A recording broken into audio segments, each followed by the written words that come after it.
Hello, hello. Good Good morning. morning, Good Cornelius. morning. How are you? Very good. How are you? I'm very good. Thank you so much for sitting down with me for the 57th episode of the Ace List Live. For our dear viewers, it has been quite some time that we've had a friend of Ace and mine on the show. Although we are not authorized circular dealers at Ace Jewelers, because Cornelius doesn't want to supply us, we are Not yet. Not yet. we are good friends, and I am a big fan of both Cornelius and his family business, Circular Watches, German brand since 1955. We've actually worked on several projects together. We actually created a watch together. So on the background here, we can see the TRTS Pro Trail circular watch that we've created together. So we have a long history. We actually became friends at Red Bar Crew Amsterdam. So the passion for watches connected us. So it is a tradition before we start these 7 Aceless questions on the Mhm. Aceless Live is to do a wrist check. So, Cornelius, what are you wearing today? I'm wearing the new facet in brown with the butterfly clasp. So as you know, we have it in 3 colors. You also have one, and you have a different clasp because optionally we supply that also. So, I have the Pro clasp with the extension in it. Yeah. So, actually, that says it all how much of a watch nerd you are and how serious Circular takes watch collectors because you give 2 options on Yeah. this integrated bracelet watch, which is your newest watch, which I obviously had to obtain one and I'm very happy with. So thank you for arranging this one for me. It was very difficult to pick a dial color and clasp. So I was hesitating between the butterfly that you have and the extended one. Yeah. So as you can see, this is more of a professional one because I always tinker with size. In the morning it's loose, in the evening it's tight. So um, congrats on this launch. I believe you launched at the end of 24. Yeah, it was November. And I mean, you were kind of initiating the collaboration between Guy Bove and myself. So therefore, obviously, you also, yeah, the watch also is a little bit of your achievement. And thanks to this watch, it's really, yeah, interesting. Or for me, it's a big success. The November was the best month we ever had with the launch Amazing. of the asset. Yeah. Amazing, because I pulled up your website, look at these details, but we'll do a deep dive about this a bit later because Yeah. I think it's very important that we go through the journey of 1955 up until this year, which is an Yeah. anniversary year. I just realized. So 70th anniversary for Circular. Congratulations. Thank you. And Ace, we're celebrating only 50. So actually, you and I need to go party because you live in Amsterdam, and that's why we met at Red Bar Crew Yes. Amsterdam. Exactly. So that's amazing. But we'll all do all that later. First, we want to get to know you, and we do that through our 7 questions. The first question, dear Cornelius, is what is your favorite watch and jewel, and why? My favorite watch is, I think, a watch you also like a lot. It's the Zenit El Primero. It was always kind of, I like the story behind it and the looks of it and the movement. And yeah, it ticks a lot of boxes for me. And if you say El Primero, what model? Is it the Chronomaster or a vintage one or a current one? Yeah, the Chronomaster, yeah. Chronomaster, tricolore. Yeah. And do you have one? No, not yet. I have a Not watch yet. brand. I have a complete watch brand. I don't have single watches. Not yet. So Yeah. My wife always asks me what she wants to give me for I don't know which birthday or which anniversary we have, and this is always what I'm telling her. So one day. So you need to send her here. We'll take Yeah, care of that. I guess. Yeah. Does that inspire you while creating circular watches? Because you do have chronograph watches. Yeah, we have a vintage chronograph only. So for now in the collection there is no chronograph. Maybe therefore I'm also aspiring the El Primero more and more. But we have a really cool chronograph. If you can open the page and go for the I think it's on the About Us page. About Us, and then tradition. Yeah. If you go down there, now there you see a military watch. No. Down there, yeah, there's a kind of older ones, but we also have a very, very cool vintage retro 1970 chronograph with a Walschuh movement, a bicompax. Yeah. Without a bezel, so the glass is domed and goes directly into the case. I don't think it's there actually on the new page, but this is one I'm really I'm looking forward to relaunch it one day, and it's not so far away anymore. It's gonna be I think next year or the year after. Amazing. And if you had to pick one of your babies, which is an annoying question, I know, because I get asked the same, but I'm obliged to do so, within the circular collection? You mean one of my kids or one of my watches? Well, your watches are technically also a pair of kids. I know you have two wonderful kids at home. No. If I have but your watches are babies as well. Sorry? Your watches are babies as well. Of course. No. If it's a watch, then it's really the one I'm wearing currently, and I'm wearing it straight since November, which is very special. Yeah. But it's also okay. I chose a little bit different. I'm changing the colors sometimes, but it's really funny when you have a little bit of time. So, for example, brushing the teeth, I'm always standing like Yeah. and looking at, because I love the design. It's so good looking, simply, and it's the light play on the watch when you turn it. It's from all the facets, therefore it's called Facet the watch. Yeah, I can barely take my eyes off. Amazing.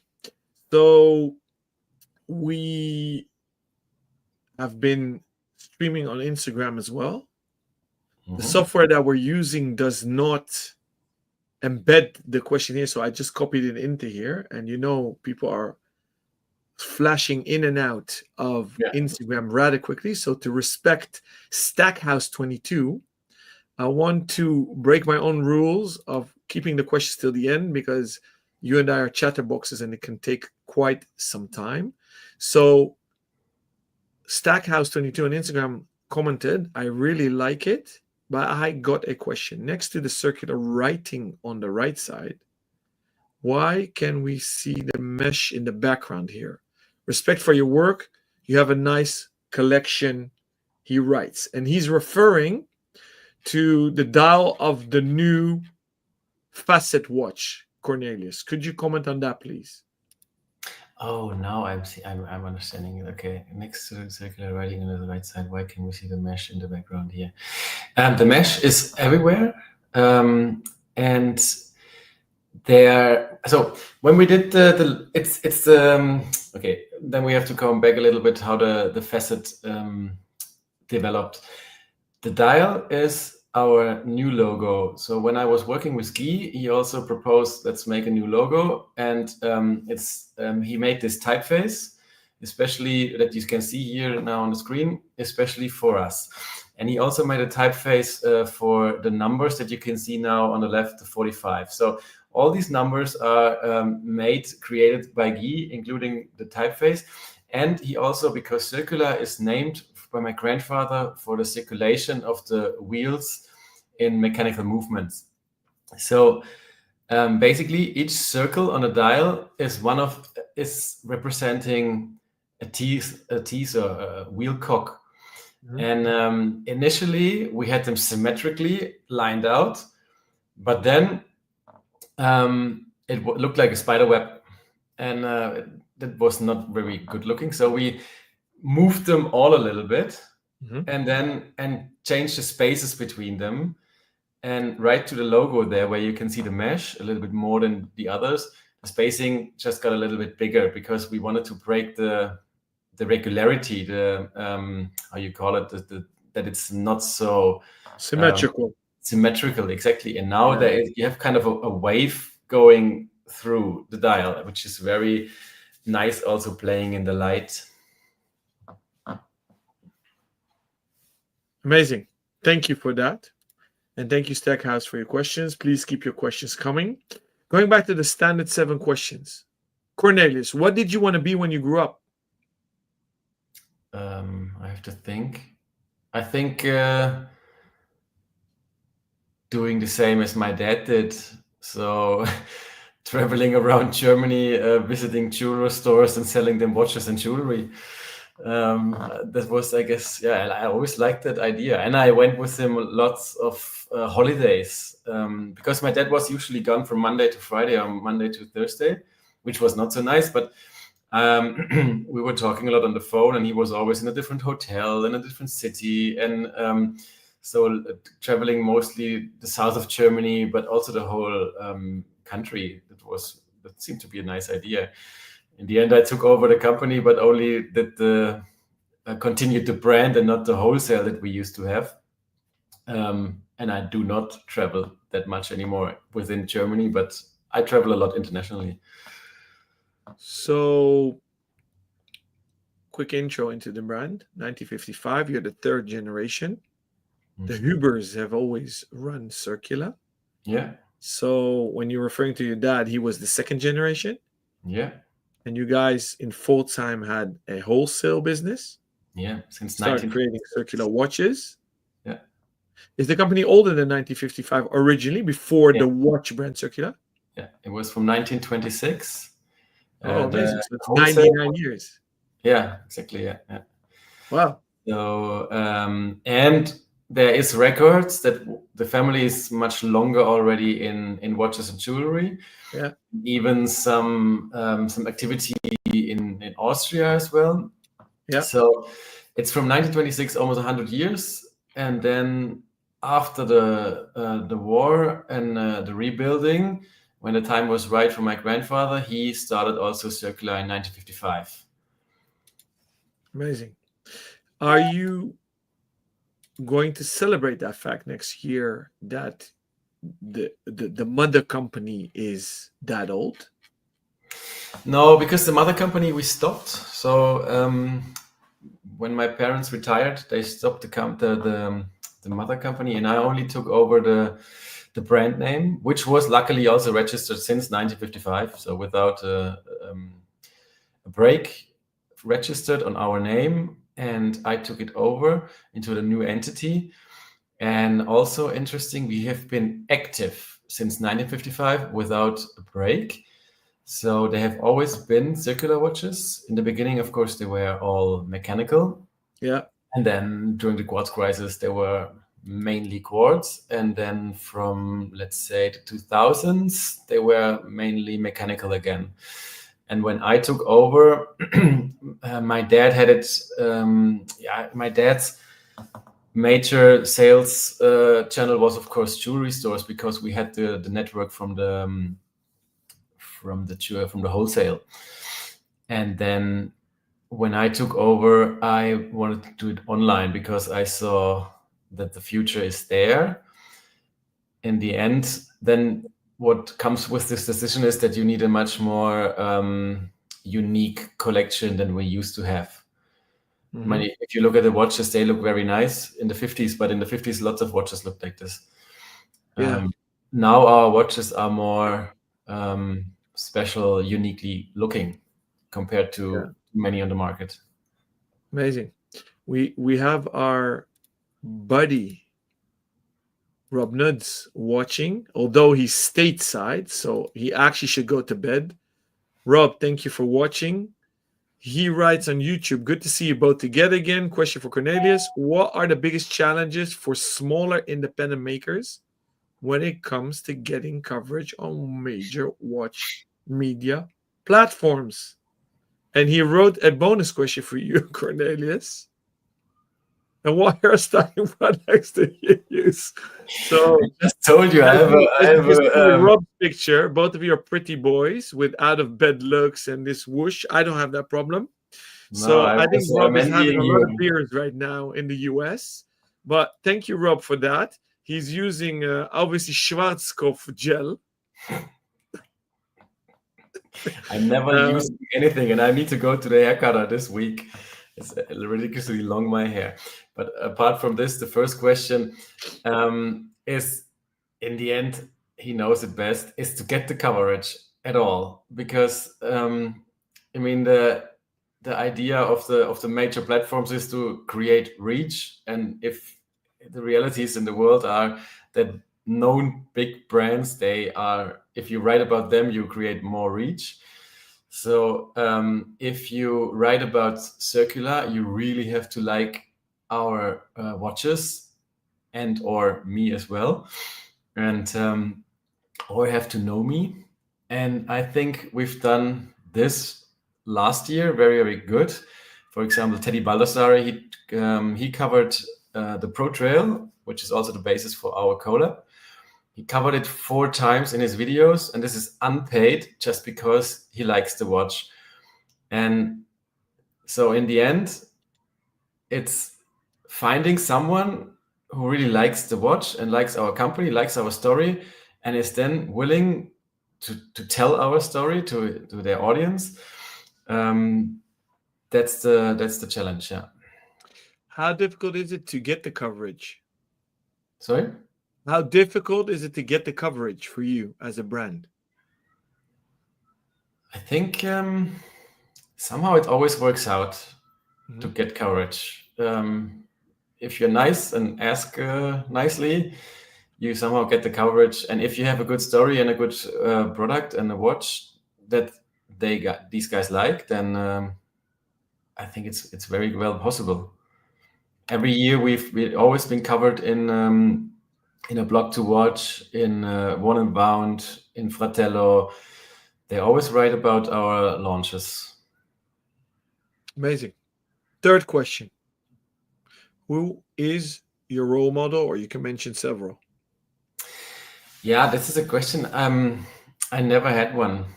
I was thinking about it often because you get this question very often.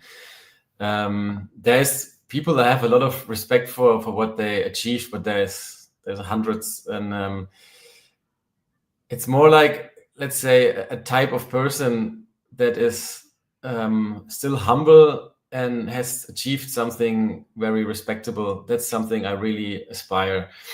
And there's many people, known or unknown, that have that can do that. Yeah. To pivot the question, within your entrepreneurial life, who were mentors? Your dad, I assume. Have Mhm. you worked with your grandfather?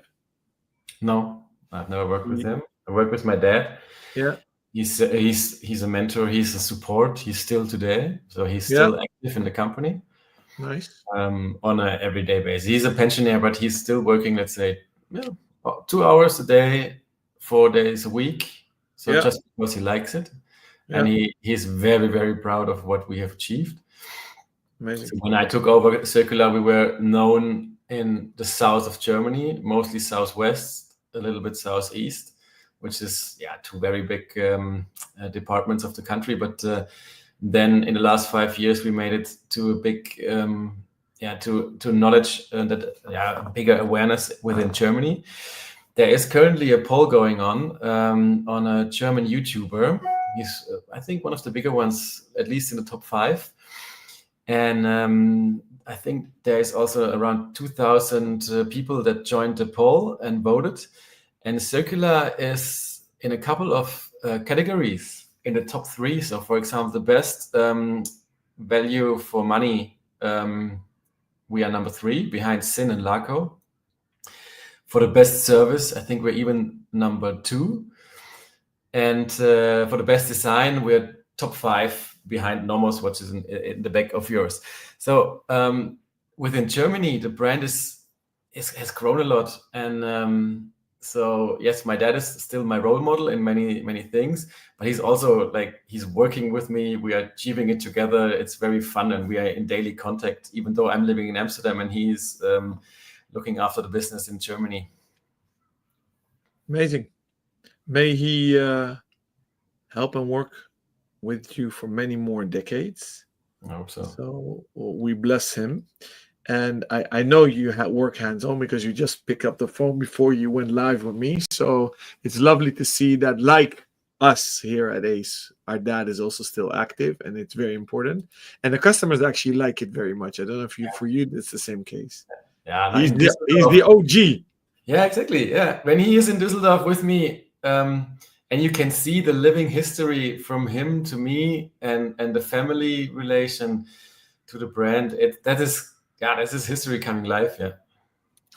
Is this your dad here? Yes, on the right side. Yeah. Yeah. So we see where you get the good looks. Yeah. Maybe Rob wants to know what hair products he uses. Yeah. No, he has wonderful hair, so I'm very positive that I will have to in the future. Going to the fourth question. This was created. This series, the Ace This Live, has been created during lockdowns, so that's where the question comes from. But I think it's very fun to still ask this: that if you could teleport tomorrow, where would you go? And this can be also to the past or in the future, or think out of the box. No, I would go. My first idea was I would go to Futurama because it's a series I like, and it's New York is of course very a nice place to be and see. And the second thought I had was to go to Nice because I studied there, and if I think back, it was kind of one of the best years of my life, and I really enjoyed the city, and I love the city still. And we're coming back also with the family regularly because of this connection I have to the city. Yeah, amazing. Okay, Nice in France, south of France. Yes. Fifth question: what book are you currently reading? It's the last not autobiography, but the last memories of Wolfgang Schäuble. Mm-hmm.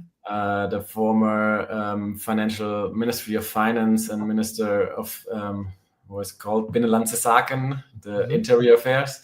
Yeah. And he's written a summary of his political life in Germany through different decades. He grew in the coal area and then exactly the one on the left, Erinnerungen, so memories. So he grew under Helmut Kohl, and then he also was in all of the cabinets from Angela Merkel. He has seen decades of German politics, and also not only politics, also about the society, what happened in Germany, how the society developed, how politics developed. It's very, very interesting. I'm loving the book. Okay, thank you for that. Sixth question. What do you think is going to be the color of 2025? Yeah, well, I have to say, last week we had the Red Bar event with Fierce at Ace and Ace Jewelers, and I was talking to Dan from Fratello, and he's also writing for Finanziell Dagblad, and apparently the managing editor asked him to write a piece on pink watches, and then we saw the Swatch launch in pink. You mean the Blancpain collab? Yeah, the pink exactly. Plastic one? Yeah, so this come also out in pink, and then I thought, maybe it's going to be pink. Who knows? What do you do with colors? Because CIRCULA, you did 3 new colors for your new facet watch. You went obviously for timeless, which is silver, with gold colored indexes and hands. You seemed to know what Pantone is choosing as the color of the year, because I think it's something like mocha, espresso, mocha, something cappuccino. It's a matte light brown. With the watch, I looked it up. What's mostly likely going to be the 2025, and Pantone said brown. Yeah. So is that relevant for you? Yes, I'm always when we do the launches, I always look at it. So the Pro if you look at the petrol, it's our most popular color in any collection we have, so we always do it. And then you have the classic, as you said, and the brown, because the research showed up in brown. And I'm not ready to do this watch in pink. Do you consider that a female watch if it's pink? No, but my wife always says real men wear pink. Correct, she's right. But I think it's a very niche market still for men. Do you take women into consideration in your watch brand? Or is it gender fluid or unisex? So far, I mean, we have very solid tool watches in the collection from 40 to 42 millimeters. It was mainly focused on men. And when we look at who's buying the watches, it's until now it was probably 99% men, and every now and then a female buyer. But we have a couple of even 3 collectors I know. They have 5 or 6 circulars that are female. And with the facet, with the 38 millimeter and only 10 millimeter high, and the nice bracelet and the light play of the polishing and the thing. So I'm hoping to reach more women with this watch as well. And I'm already hearing it that I hear 2 stories now that kind of returning customers from ours. They bought the facet in order to give them to their wives. Yeah. Then they kept it for themselves. So some of them, they bought a second one. And then you also have the other way around. They bought them for themselves, but the wife snagged it away. So you hear now both stories. And that's nice because now it's getting clearer for me from the feedback that this watch is really interesting for both. Great. It's good to hear. You just said something very important. So we make tool watches. Would you say CIRCULA is a tool watch brand today? Yeah. That's your DNA? Yeah. And when I look back from the 60s, so you just saw this picture with the 2 golden cases, 50s watches. They were more, so you have to take down the blind.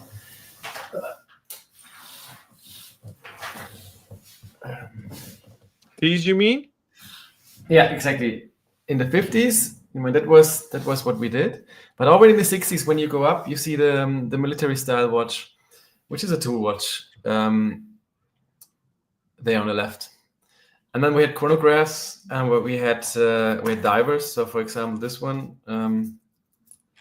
from the 70s as well. And I know I also have the. I'll show you the chronograph. Do you currently have in the collection a watch that's been in there for decades, or is it all modern today, contemporary? The Aquasport, yeah, is basically the relaunch or the reissue of this vintage I just showed, just with modern colors. So if you look at this one and the Aquasport, you can clearly see. Oh, sorry, just like this. You can clearly see what they are. That they are the same, sharing the same DNA. And I found the chrono. That's this one. Yeah, amazing. So that's a very cool chrono. And what's also very, very cool is that somebody bought the facet in petrol color in Germany. And I know the guy, he already shared with me a picture of a 70 years integrated bracelet CIRCULA watch.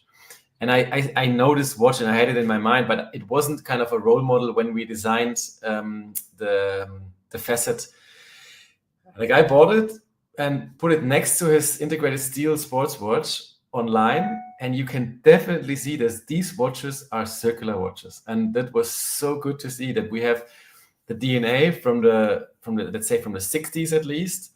We kept on going until now, and there is a sports tool watch DNA in it. Yeah, amazing. Amazing. So, last question. Usually, our guests don't live in Amsterdam. You do. So, let me spin the story for you. Not being born and raised here, but this is your home. What do you love the most about Amsterdam? That it's an open light, open air museum, I'm always saying. Actually, it's really funny. I love the city so much. Sometimes on Saturday mornings we have the buckfeeds, where the kids can sit in the front, Yeah, the cargo bike. the cargo bike, and so that my wife can sleep in a little bit. I take the boys. Sometimes 6:37 in the morning. I put them in the bike, and we just go through Amsterdam, through the Grachten, and they like it. I like it, and then we make a stop. Everybody gets a hot chocolate, and then at 10 o'clock we go back home, and then my wife had a easy morning on Saturday. Yeah, If you have one of these, you really are a native Dutchman. So exactly. congratulations, Cornelius. You made it. This is the buckfiets he's referring to, the cargo bike. But Yeah, here in Holland, the cargo are your children.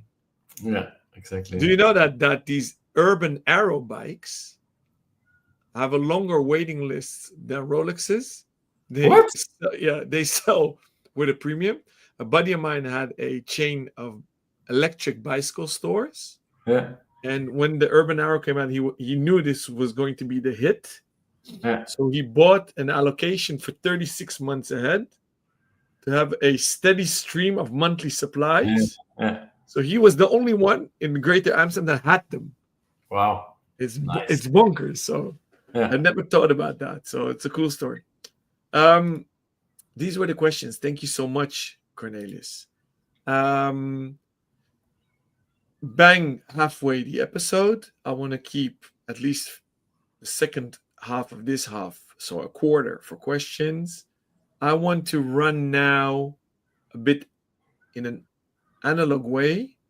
Walk us through the history of CIRCULA. So 1955 up to date, quickly about the brand, the family history, and why you and when you entered the company. yeah. So as we already touched a little bit, 1926 we had started the watch and jewelry wholesale, and also for parts for watches and batteries and these things. And then 1955, when everything was kind of rebuilt and stable again, my grandfather also followed his passion and started his own watch brand because he wanted to do his own things. And at that time already, and basically since the late 1900 19th century, sorry, you can supply everything from Pforzheim. We have it's the Golden City, is it called? It's jewelry and watch city. We have case manufacturers, dial manufacturers.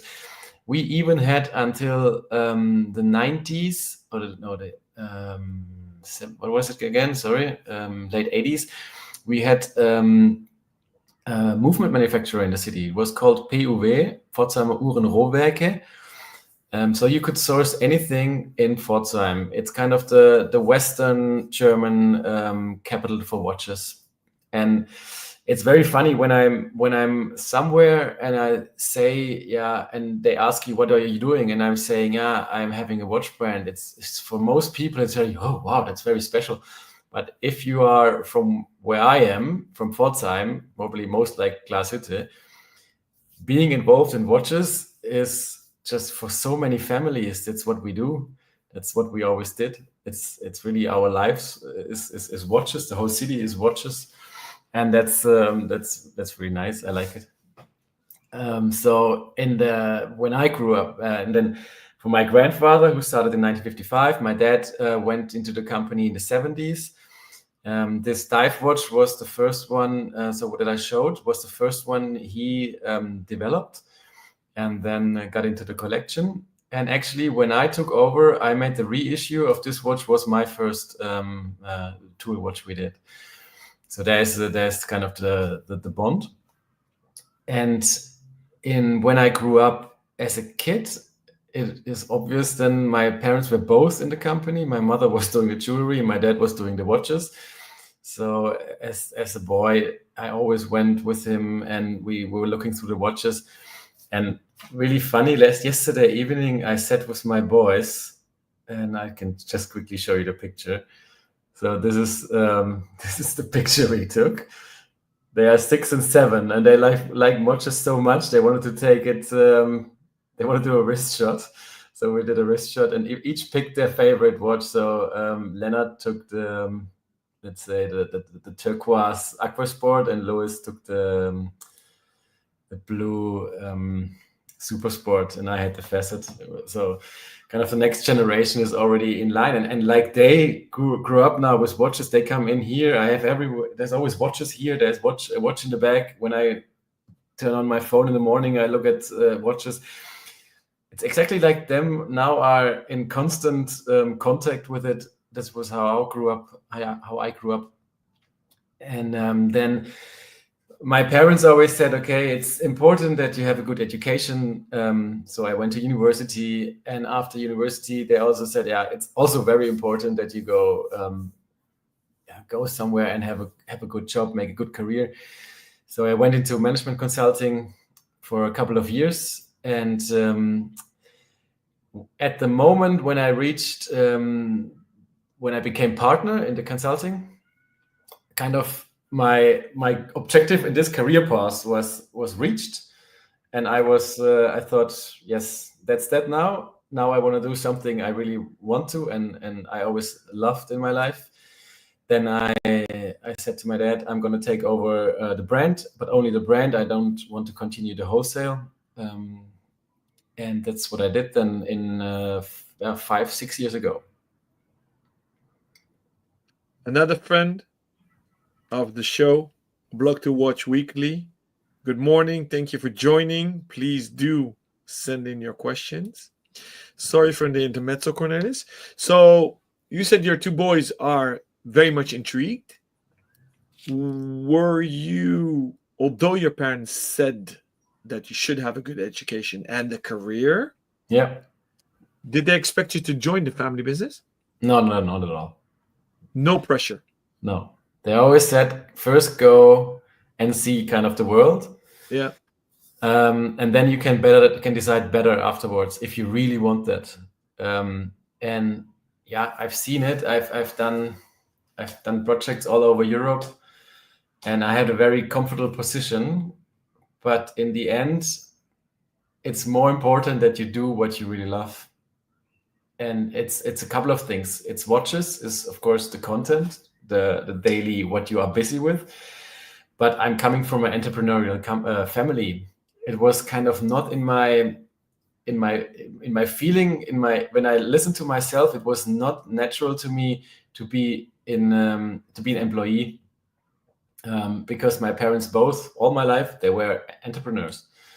I didn't know it differently. And then I found it very weird to be an employee. And then I said, okay, watches is one aspiration, and being an entrepreneur is another one. Yeah. So a lot of people romanticize being independent, entrepreneurial life, but there are a lot of hardships and there's a lot of difficulty. One of the reasons that I insisted you come on the show here is because we wanted to give you a podium, to present yourself and share the passion for watchmaking and what you do and for your independence, to celebrate that.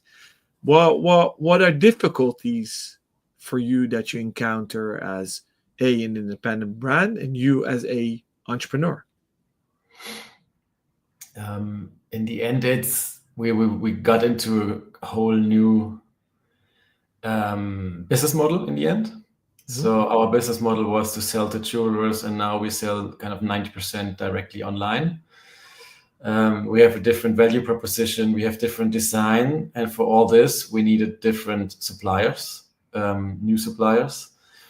So in the end, kind of all the experience that we had was only partially valuable. We had to learn many things from scratch. But interestingly enough, with the help of my dad, who worked 50 years in this industry, he has it in his gut feeling often what to do. And when we discuss it together, myself with my little bit more forward thinking, and also with my corporate career in consulting, mixed with his kind of feeling for the watch industry, got us on the right path, I think, even though we started from not from zero, but not from where we used to be. So that was challenging. And then it's of course also challenging when you have a family, that you go out of a secure income situation into a situation where you have to create every day an income. Yeah. But this is so nice, I have to say. It's because it's such a motivation. If you get up in the morning and you know, kind of somewhere in the back of your head, you know, yeah, I need to do something in order to create an income. Mm-hmm. And I need to stay ahead of the curve to do it better. And what is also, I'm motivated, but I'm also eager to achieve something. You could say I'm achievement oriented, because when you become partner in a consultancy and 2 months later you quit your job, it's basically the ultimate achievement orientation. But I want to make CIRCULA a recognized and respected brand in the whole world. We started from the southwest of Germany, and 5 years later we're very well known in Germany. And the next step is maybe Europe, or and then the US. That people know CIRCULA. They know what we stand for solid German-made tool watches with great movements and precision in every detail. We have our watchmakers. They look at every part every component before they assemble it. They regulate the watches before they close the case back. They test every watch on water resistancy. We then have again a visual inspection, and also once you have the watch, we are very reachable. You can always contact us. We have phone, chat, email, socials. Usually get an answer within 24 hours. That's not something any big brand can usually provide, and which is something independents can do. So once I found this way, what I want to be in this independent world. The vision is clear, and now it's just to work every day to make it real. The biggest challenge now for me is have patience, because some things you just cannot break over the knee, we say in German. I don't know if it's an English expression. I would love to have this already achieved yesterday, what we've now done for 5 years, and I would like to achieve the same tomorrow. And I know you will, because you're already 70 years on the way, and I know you're honest and you're very passionate. Walk us through the collection, please. So when I look at the website, I see 4 categories. It's dive watches, which is obviously the biggest market for in our part of the industry. So we started with the Aquasport, as I said, as a kind of a reissue from the 70s model. Then we had the Super Sport. Now you can see it here. Yeah, it's a nice skin diver, and on the back it's the same frogman than on the original from the 70s. It's exactly the same guy, so it's nice.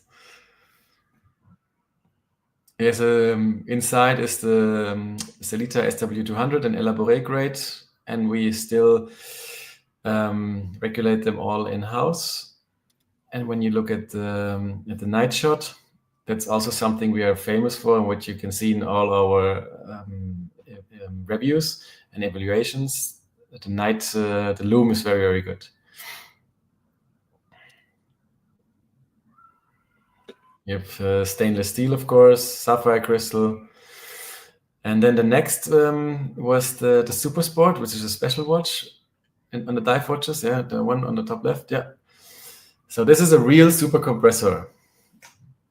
If you dive with it, the outside pressure will compress the case even more, seal it even more, and when you come up again and the outside pressure decreases, the case and the seal are going to be relaxed, and so the seal is holding a little bit longer. It came from the 50s when the seals were not so robust and high-tech seals as they are today, and they got that from the pressure.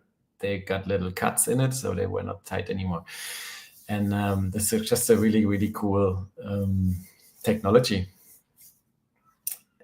And where there is, I think, 2 or 3 more real supercompressors in the world, this one is the only one who has unidirectional clicking internal bezel with 120 clicks. It's very funny when you take it into your hand, because you'd expect to be a friction bezel.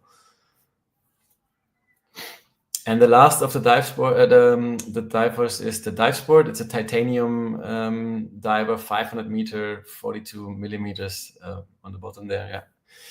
So that's our the toughest watch in the collection. Scratch resistant, titanium, 500 meters, 42 millimeters.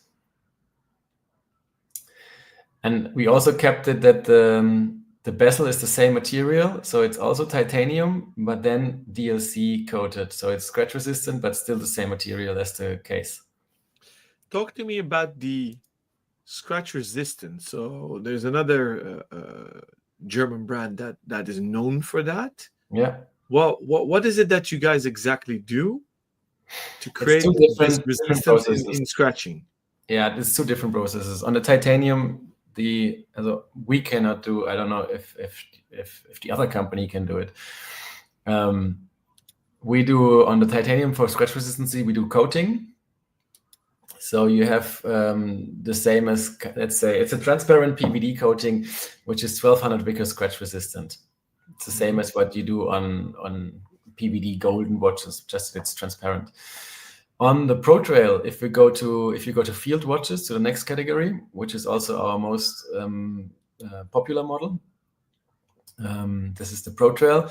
There we have a different one. It's the same as the bigger company from Germany makes it. So there is a company close to Frankfurt, and there is a process called after a Dutch guy whose last name was Kolster. And this process, what we do here, also with our collab, is the Kolsterization. So you take the case, you put it into in an oven, you heat it up to 500 degrees. Mm-hmm. Then the steel gets a little bit soft. Then you diffuse carbon into this oven, and the carbon goes into the surface, and it changes the structure of the elements. And once, like the blacksmith at the horseshoe making, then you cool it down very quickly, and it gets hard. So you have the first kind of 12 mu have a scratch resistance of 1,200 Vickers, which is enough basically for any scratch in your daily handling. Amazing. And that's all in this watch for for a really good price. So talking of good prices, how can you bring so much value for this amount? Because it blows my mind what specs you offer for basically €1,000 on a leather strap, 1,200 on steel, where you give the coating to the bracelets as well? Yeah. The treatment? Yeah, treatment. Yeah. So how do you do that? Because you work in a very compact price range. Even the facet, which you elevated your game, you use Le Jouperet instead of Salita, slimmer. It's a complete newly designed in-house together with a star designer for less than 2,000. So how do you do that? I mean, in the beginning, it's different angles. There is, of course, an angle which or maybe Germans are very good at, very really efficient in our operation, which also helps me in my consultancy background. We have a watchmaker, somebody helping with shipping in Germany, and my dad overlooking everything, and then it's me. That's one part. So we can handle a lot of watches for our small operation. The second part is the designs until The first one was Guy. When Guy is, as you said, is a star designer. He also comes with a certain price he charges, which is absolutely fair because what he delivers for is out of this world in my view. He has such a knowledge of watches and the watch industry, the history of watches, what he can do with it. It's truly amazing. And when you look at the facet, when you said we elevated our game, it's not only the specs that are different, it's the design, it's the luxury design. If you have to make these elements, for example, of the bracelet, each element has a facet, and then you need to polish and brush it. That's really a lot of work. So this is how we upped the game there. But besides of the organizational efficiency, it's also that before these watches, the design, for example, of the Aquasport was done completely by myself. And then I had help of a Russian designer who now lives in Finland. He's called Vikenty Ryacnov. He's also a very talented designer. So I worked with him. And then kind of, we grew together. And now the last one was with Guy. So that's kind of an evolution in it. But in the beginning, we were also kind of cost savvy in this process, but still reached a really good result. And the third pillar of being able to achieve this value for money ratio is that was basically the question of Rob in the beginning. When we go out and ask for coverage of big media platforms, we usually don't pay for it. They write about it because they like the watches. Yeah, thank you for that. And the questions are flowing in, and I've noticing the time that I lost track. So I want to maybe jump into them. We have Neil Cody, actually another watch journalist on LinkedIn, writing looks amazing value. Well, I vouch for Neil because I own two. So I please kindly invite you to write about both Cornelius and CIRCULA Watches. We have Dr. Bob's Nightmare Sounds Scary, saying good evening from California. Welcome. Thank you for tuning in. And I hope you are safe out there. We're all thinking of you guys in Cali. So stay safe and thank you for watching. Please do keep those questions coming. Rob, still in the US, is on fire. No pun intended. Sorry, he's not in California. He writes a new question on YouTube. What's your strongest international market and which market in which you haven't yet made an impact do you think you would receive CIRCULA well? Mm-hmm. And he adds a bonus question. And why? I'm always telling why. 5 times why. No. The strongest market is the US. And it's the strongest because I think that not just because of the buying power of the US, the buyers there and the watch enthusiasts there, they really like small independent brands all over. We had the same story last week with Nicholas from Fierce. It's also the US is the biggest market for them. And what he was saying, I completely agreed with. When you go there, they love this independent feeling. They love to have something special that everybody is carrying around, and they love to have a story to tell about it. So for a company like CIRCULA with a 70-year history, that market is just made for us. Also, they like made in Germany as well. That's the strongest. And this is also why I'm usually in the US 5, 6, 7 times per year on shows showing our watches there. And I always enjoy it also to be there. It's such friendly people, such enthusiastic people.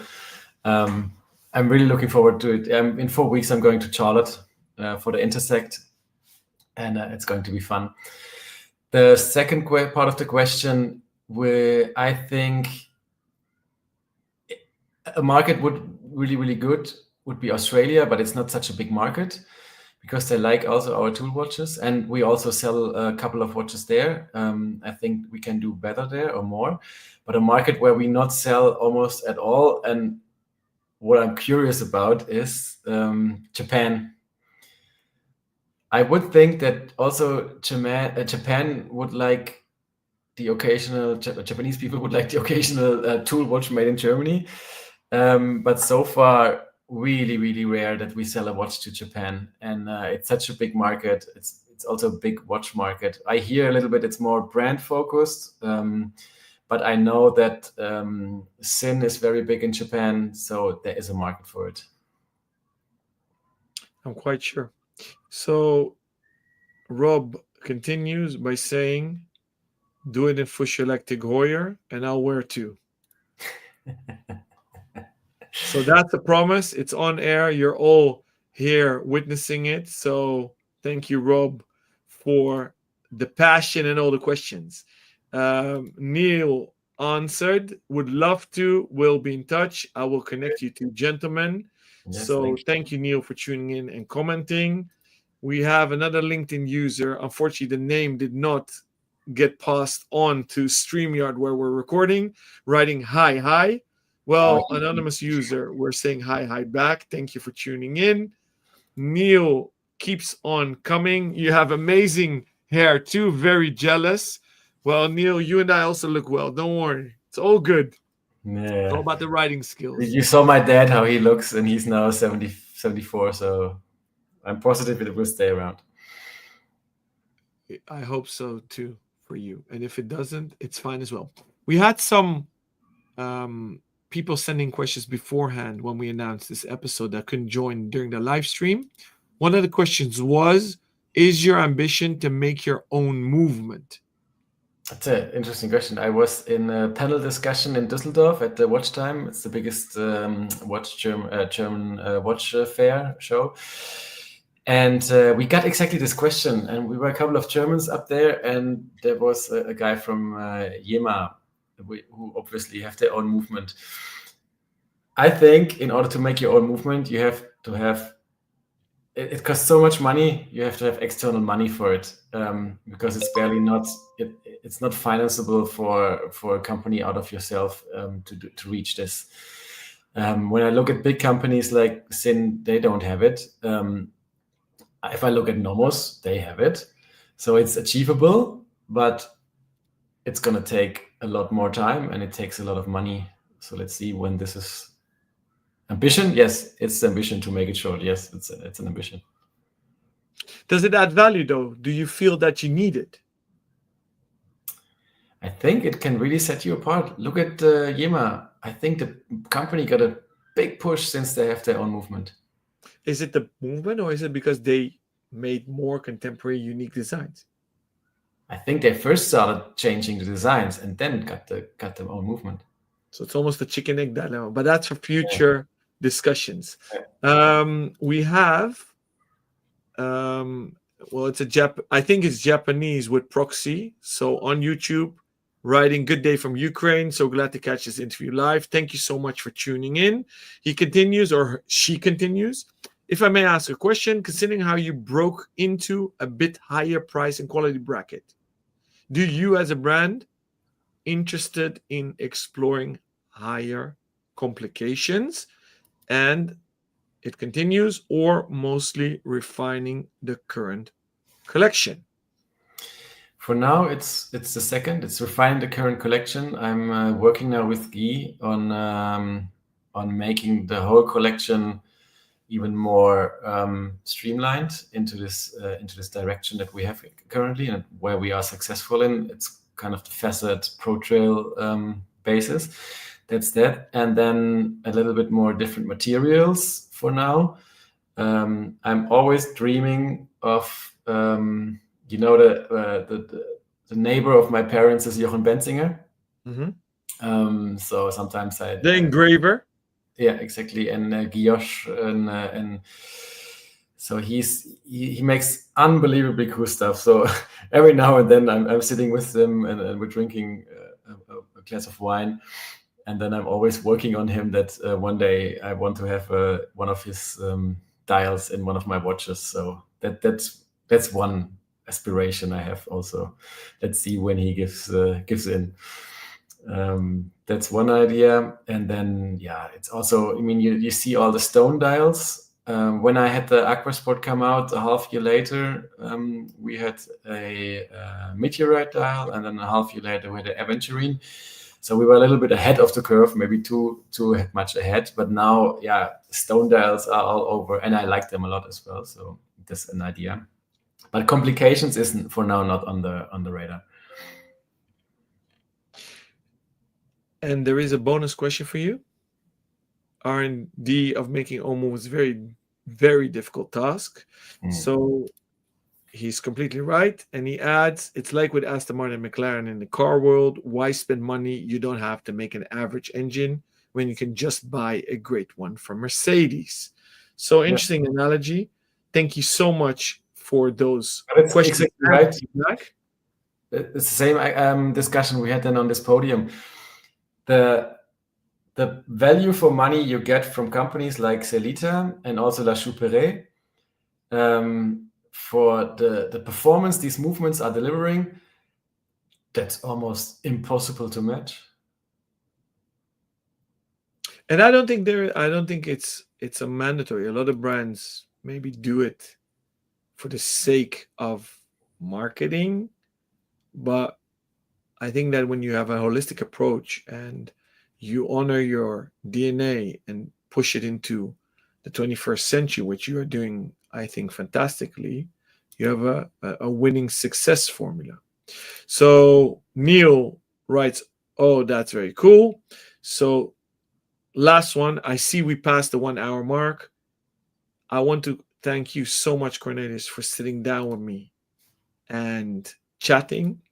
I still have more questions myself. We still had some questions we didn't deal with. So apologies to those that we did not pick up. We didn't all talk about our collab, Alon. We didn't, no. So for those that want to know more about our collab, please go check out the Real Time Show. The website, I'll put it here in the bottom.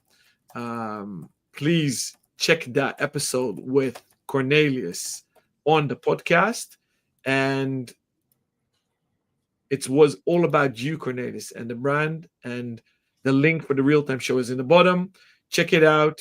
And maybe we'll do just part 2, and we can do a whole episode about that. Yeah. And for those that are in the Netherlands, there is a CIRCULA Red Bar Crew event in the making. So make sure you become a member. It's free of charge. So join Red Bar. It's redbarams.com. Thank you so much for everyone watching and those that listen to the episode as a podcast afterwards. If you have any questions for Cornelius and or us at Ace Jewelers, send us a DM. You want to try on the watches in the Netherlands, just contact Cornelius and we'll set up an appointment that you can see them in store in Amsterdam at Ace, because we want to do everything in our power to support independence and entrepreneurship. Thank you, Cornelius. Thank you, Alon. This See you soon, sir. Support us. That's really amazing. Thank you. Pleasure. Dr. Bob says thank you. And our friend from Ukraine says thank you very much for the interview again. Thank you all for tuning in. Have a good one and stay safe. You too.